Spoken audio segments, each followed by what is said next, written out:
that's sort of the point of this whole month's focus, is that we get to celebrate and even go deeper in how we know God.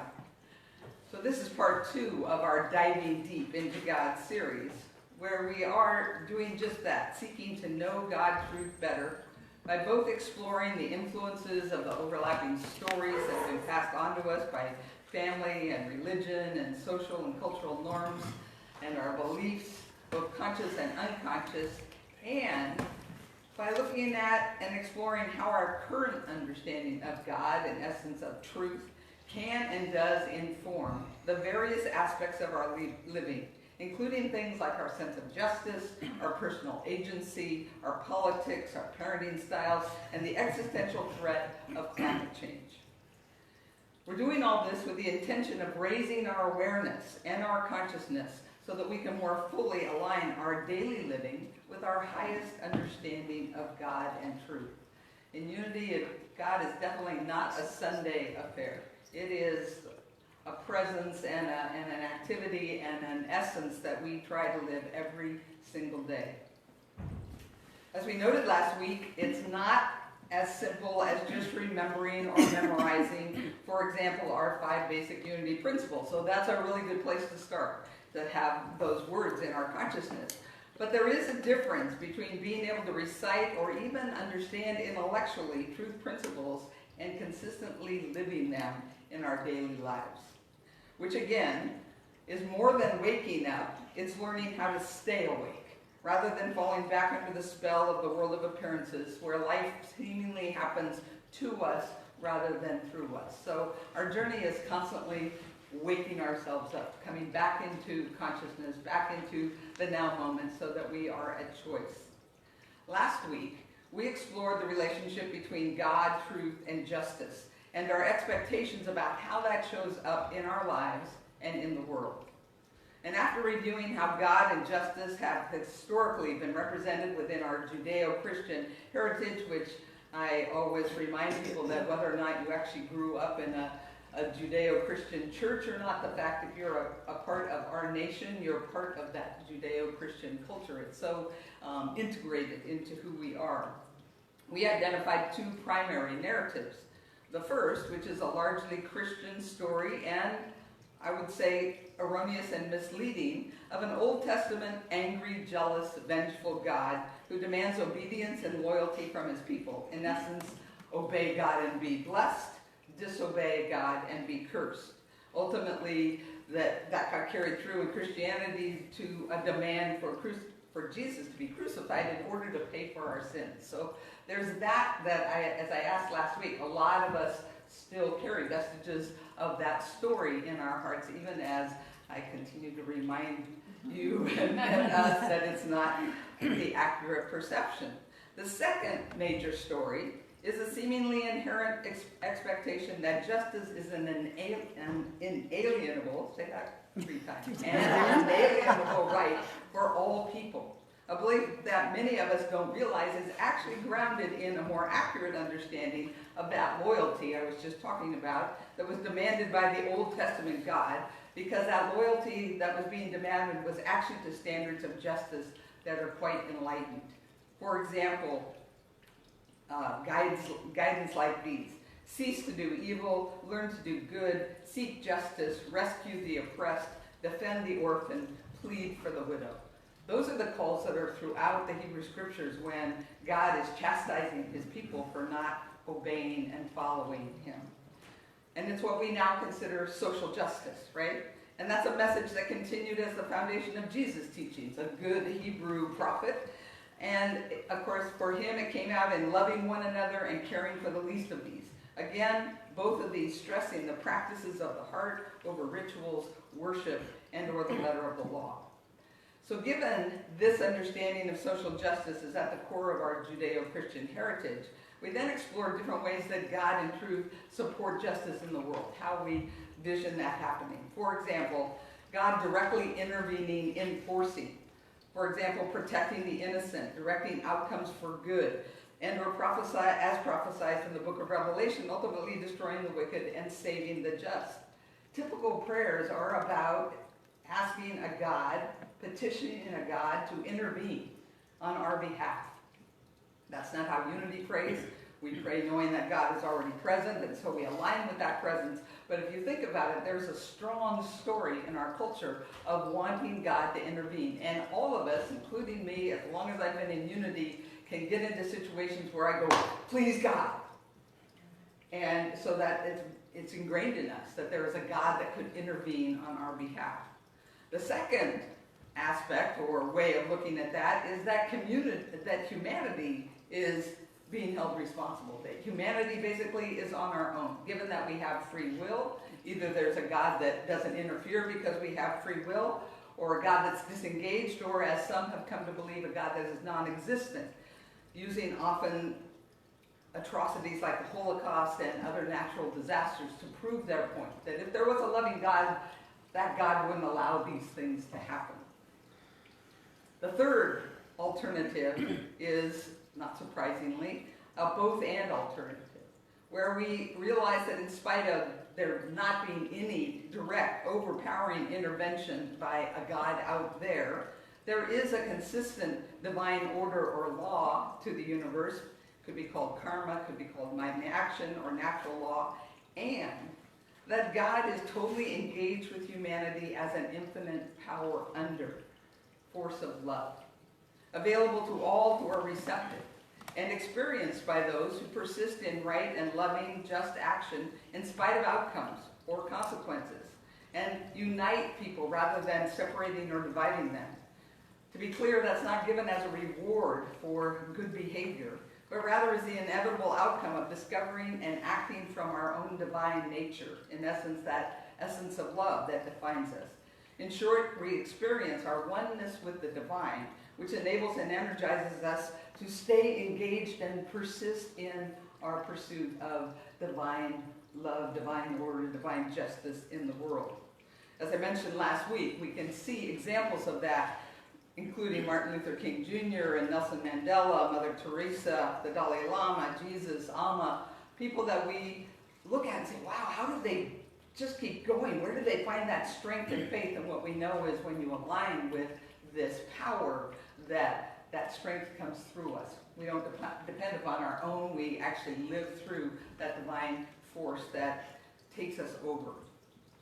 Today I want to take this idea even a little deeper as we continue to explore how our understanding of God informs how we show up in the world. And I'm going to use the backdrop of the existential threat of climate change. So I'm going to be looking at three questions. The first being, where might we still be hoping, looking for an intervening force to rescue us? Be it God, be it a strong man, or be it technology.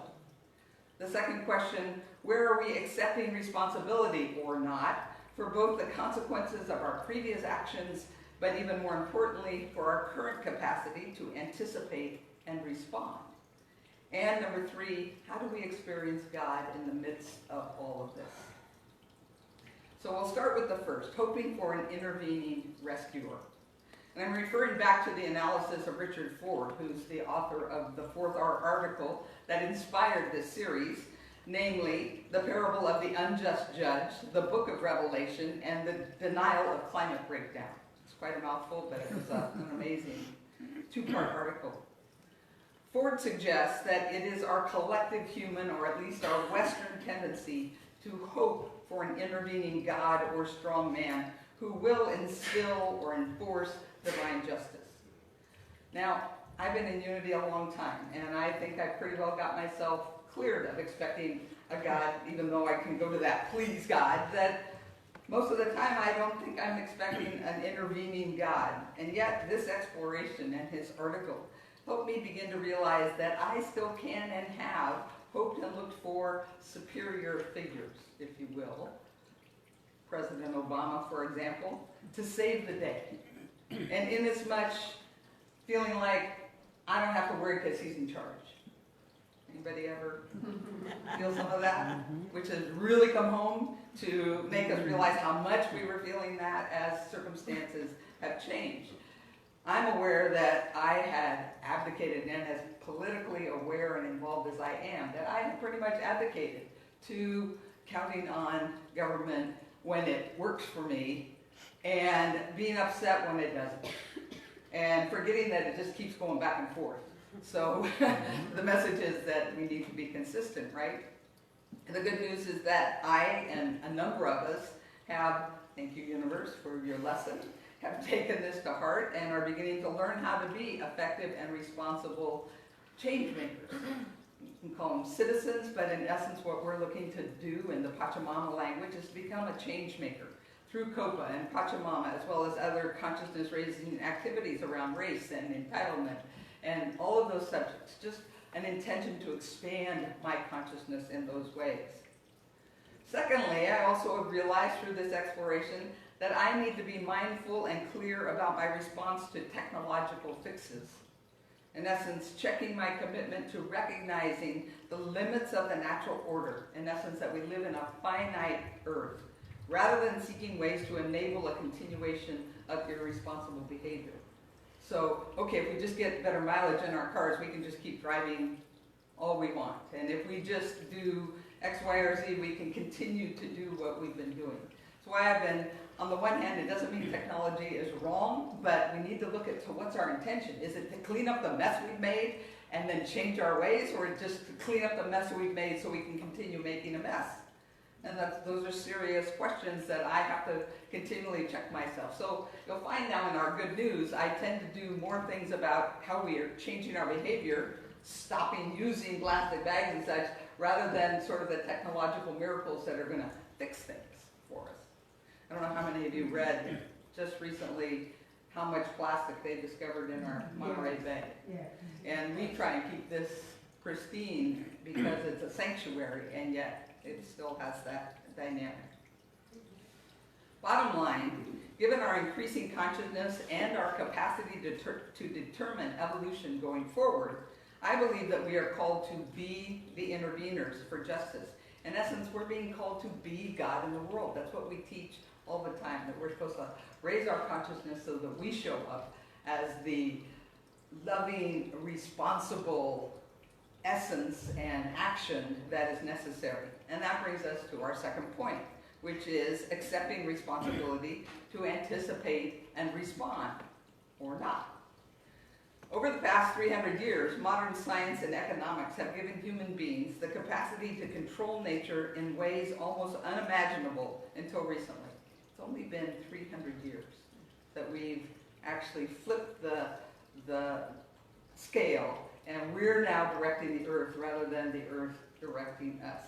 That's important to remember. For all the years we've been around, we've done all this damage in about 300 years. We build giant dams to control raging rivers, we go to the moon, we conquer disease, and so on. And sometimes those things seem wonderful, but we've been negligent at looking at the consequences and costs of some of those seemingly miraculous things. It's clear to anyone paying attention that humankind has also evolved a consciousness that includes the capacity, not always the commitment to, but the capacity to anticipate consequences of given actions. We know how to determine that, in fact, human behavior is causing climate change. Unfortunately, as human beings, we also possess an amazing capacity to engage in magical thinking and in denial, which we use to relieve us from taking responsibility for our actions.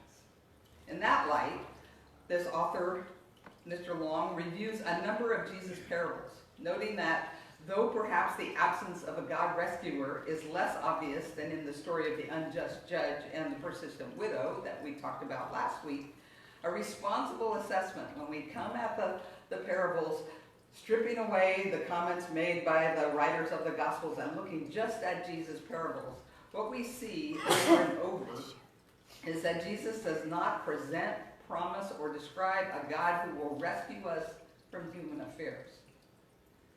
Even though that's sort of our story, that's what we've all lived, is looking to Jesus or God to intervene, to save us. Long acknowledges that this is very contrary to most traditional interpretations of the parables, that seek and, because they seek, find a God figure present, including, as I shared last week, the gospel writers themselves, with Luke in the unjust judge parable adding his own promise of divine intervention that was clearly excluded by Jesus, saying, "And will not God grant justice to his chosen ones who cry out to him day and night?" He couldn't just let it sit there. It was too uncomfortable. So rather than detail Long's evidence of his claim, parable by parable, I'm going to ask that you accept my word that his argument was very compelling. I didn't think we needed to go through all of those specifics because I want to spend our time and turn our attention to the point he was trying to make, which is that he describes as a stunning realization that emptied of a rescuing God, Jesus' parables seem insistently pessimistic, resulting in unrelieved interactions between the persons involved. For example, though a persistent widow is vindicated, overarching lawlessness is left untouched. This judge still is in control. While a disabled Jew is given a chance to heal, the surrounding prejudice remains an open wound. While a vineyard owner is momentarily generous, paying the last who came the same as the first, the long-standing maldistribution of wealth persists. To which Long poses this question: why would we conceive God or divine order repairing or restoring a natural order that we continue to destroy? Even if an unnatural intervention were to take place, so that, for example, all the carbon were suddenly erased from the atmosphere, wouldn't humanity revert to its familiar maldistribution of wealth and justice? Wouldn't we go out and buy gas-guzzling trucks because the problem's ended? I have to remind myself when I think about how I use water. It wasn't so long ago we were in a serious drought, and I was very good at, rinsing my toothbrush and turning off the water, and now I constantly catch myself letting it run more. I'm not saving water in my shower, and granted, we don't need to do that when there's an abundance of water because the water just keeps rushing, but it shows how quickly, as human beings, we can relax into the easy ways. Long goes on to describe Rex Tillerson, illustrating this relentless force of self-interest, when in 2012, as CEO of ExxonMobil, he told a New York audience that global warming is real, but it's merely an engineering problem that has engineering solutions. For example, we could adapt by moving crop production areas around to match the changing weather patterns. Never mind how the entire world will adapt to out-of-control rising sea levels, hurricanes, fires, drought, disease, famine, and institutional collapse. Long concludes that the statement, "we will adapt," is code for a staggering arrogance and a shocking disregard for human rights and human life. Now, I mentioned Tillerson here specifically because of the widespread abdication of human responsibility, climate change denial, and or expecting divine intervention of God to sort of fix it all, together with this massive strength of the powerful that Tillerson and Exxon so perfectly symbolize, can easily lead those of us into a sense of hopelessness and helplessness when we're sincerely trying to seek climate change justice. I know it does it for me. It sometimes feels like it's too big of a wall. Like no matter what we do, the corporations are going to rule anyway. Anybody else ever go down that path? So this is what we need to address if we're to discern what is ours to do. And how shall we do it in alignment with our highest understanding of God? And that brings us to our third point. How do we experience God in the midst of all of this? The beginning of understanding what is ours to do around climate change or any form of injustice lies, I believe, in the realization that it's not about simply stopping what we're doing wrong, but about learning how to do things differently, about changing how we approach life. It's as much as understanding that life happens through us, not to us. It's a dramatic shift in how we approach things. It's learning to live in alignment with divine principle rather than human hubris. Then once again, we're called to be willing to sit in the discomfort of Jesus or other teaching moments that are full of ambiguity and sometimes seeming pessimism, to encounter, to open to seek out a different both and way forward that helps us rise above any immobilizing sense of hopelessness and helplessness. And much like in the parable about the unjust judge, where we found God in the widow's capacity to persist against the injustice, long suggests that the seeming pessimism in Jesus' parables, in essence that there's no God who's going to intervene on our behalf from the outside, may foreshadow Jesus' confident faith that his God inhabits the very center of the pessimism. In other words, God, truth, is in the midst of all inhuman justice, suffering, and fear, with us, but not invoking or coercing divine or otherwise. Rather, this presence of God, love under, invites, entices, inspires, guides us to be with God the way God is with us, embodying our own divine essence and expressing deep empathy. To be empathetic as God is empathetic, think about that, means to imagine how another person feels and thinks. Every other person. God doesn't reject anyone. We hold that God is open and understanding, and I used to always tell myself that, other people may not know my story, but God knows it.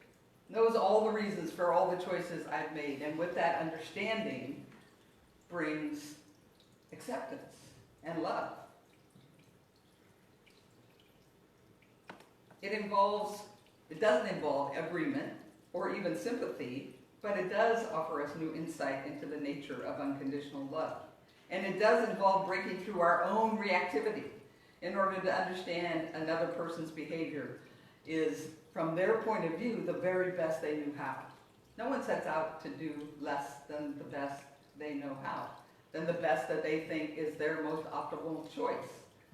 I don't know if you've ever met anybody that actually would say, oh, I don't care, I'm just going to, even when we say it, that's an intention to get a reaction, because we're all doing the best we can. To quote Long, when feeling for the other becomes our central resource for understanding the desire of God, an entire process of listening will emerge. The human capacity for empathy is the pinnacle of our earthly evolution, and I would add here towards our divine essence.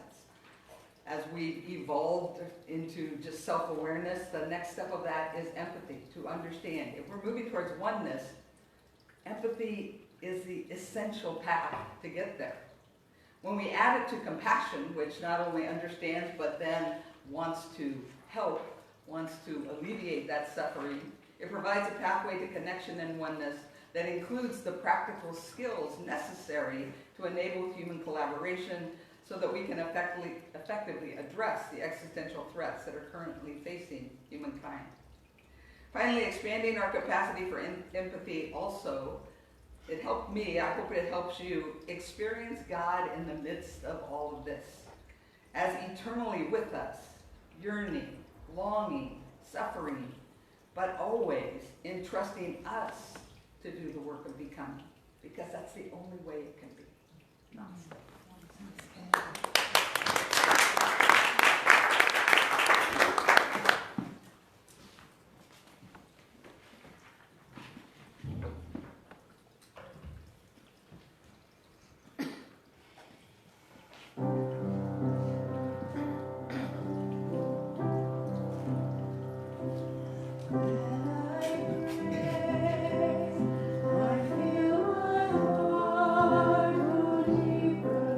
My heart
I invite you to get comfortable in your chairs.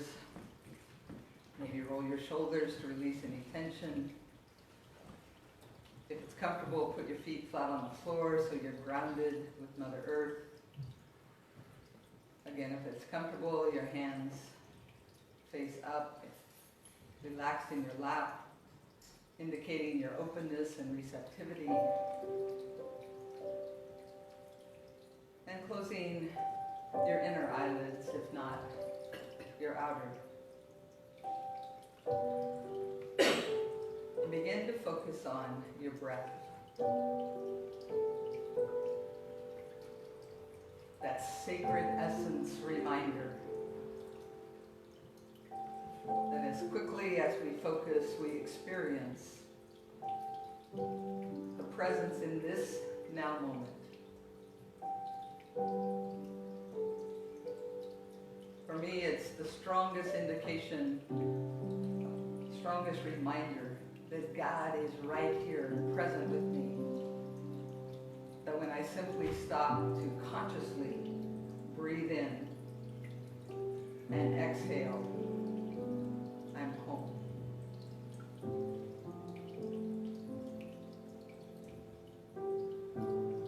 With all of the confusion and conflict and challenges that are going on in the world, we who are seeking to know God struggle with language and examples and metaphors. And yet there is always a door. It comes simply with the conscious breath.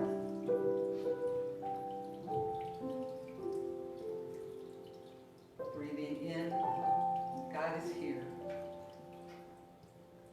Exhaling, I am home. And then just resting in that presence.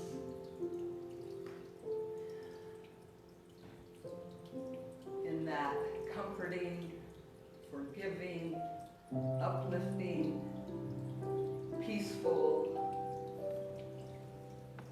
anxiety-reducing, joy-inducing presence.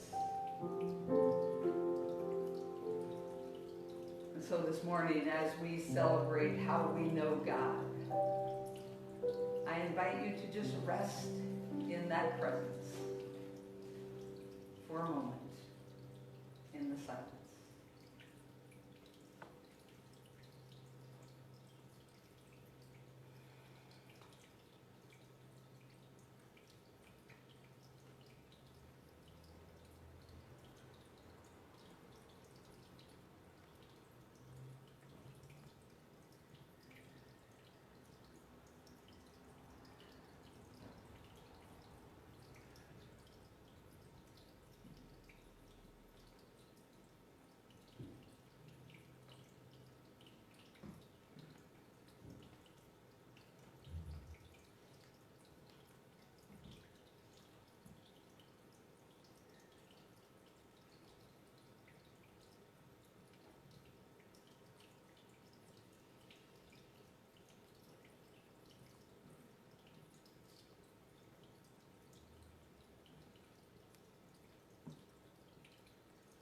I believe that this was the primary message of Jesus. His parables weren't pessimistic, they were truth. And he juxtaposed his living and his faith and his joy with this reality that we can't expect an outer force to come in and fix human affairs. And that if we thought about it, we really wouldn't want it to happen anyway. Because the very nature of fixing separates, uplifts some, puts down others, intervenes in a way that isn't for our highest good because we're left as children rather than evolving beings. And yet, in the midst of the world's suffering, in the midst of his own walk to death, Jesus demonstrated this presence, this power, this love that is eternal and ever present in our lives. If we just open our hearts to receive. And in that presence, everything else fades into the less than important pressure that it appears to be in our lives. This life is an opportunity to grow, to experience, and then to lay down, knowing that in fact we only lay down the physical and our eternal souls continue in this evolution. And so once again we breathe in, God is here. And we exhale, I am home. And we give thanks that we can say, I know God.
So grateful for this community that creates a space where we remind one another of this truth, where we help one another put life into its proper priorities, where we recognize the transforming power of love in an instant can change lives. We are grateful. So when you're ready, open your eyes to be here now. And together let us say, thank you, God. Thank you, God. And so it is.